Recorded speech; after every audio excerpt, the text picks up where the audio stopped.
Ikaw ba ay isang estudyante na naghahanap ng mobile device for your online classes? O di kaya na may isang working individual na gumagamit ng phone pagsagot sa emails? Hanap mo ba ay gadget na perfect din for your everyday usage at maging sa gaming? Vivo has various units na pwede mong ma-avail to match your energy and power. Meron tayong mga V40 series like V40 Lite variant and then V45G. So kung more on photography, yan gaming, so saktong-sakto yung budget na meron tayong this coming December. Good news naman ma'am, kung si client is more on camera and overall yung hinahanap niya sa isang phone.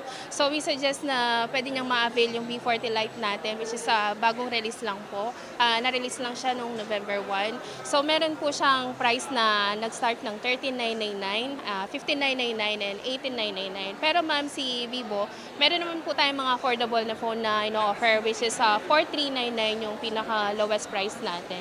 So swak na yun sa budget. Kahit sa ilang Vivo users, approve ang performance ng kanilang mobile devices. Smooth po yung niya pag ginagamit mo siya. Tapos yung camera niya okay din siya pag zino-zoom mo. Hindi siya blurry, yung kasing iba blurry siya. Ito malinaw siya. Kumpara mo sa ibang branch, medyo hindi siya malinaw. Pero siya kahit i-zoom mo siya, malinaw na malinaw pa rin siya.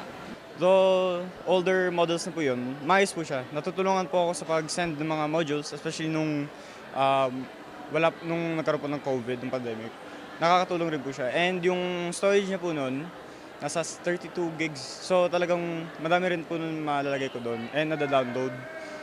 Ano na rin po, gaming, I'd say maayos rin po. Kasi yung mga games po nun, magaganda rin. Tsaka yung quality, maayos rin po nun siya.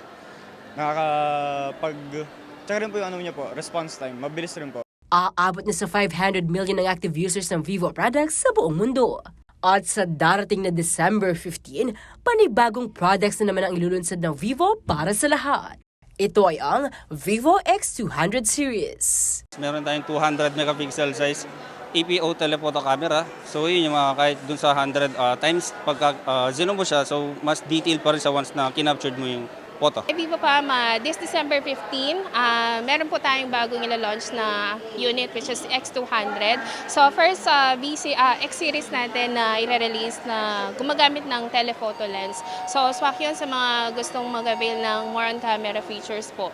At dahil tuwing bare months ay panahon ng bonuses and incentives, mayroon ding exciting deals and promos ang Vivo para sa publiko na extended pa until next year. Simula November 15 hanggang January 15, 2025, may handog silang exciting prizes para Merry ang Christmas.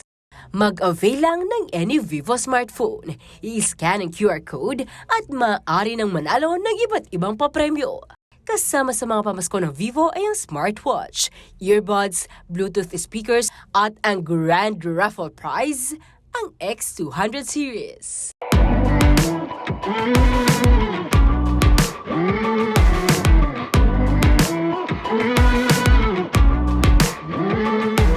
Kanilang, CLTV36 News.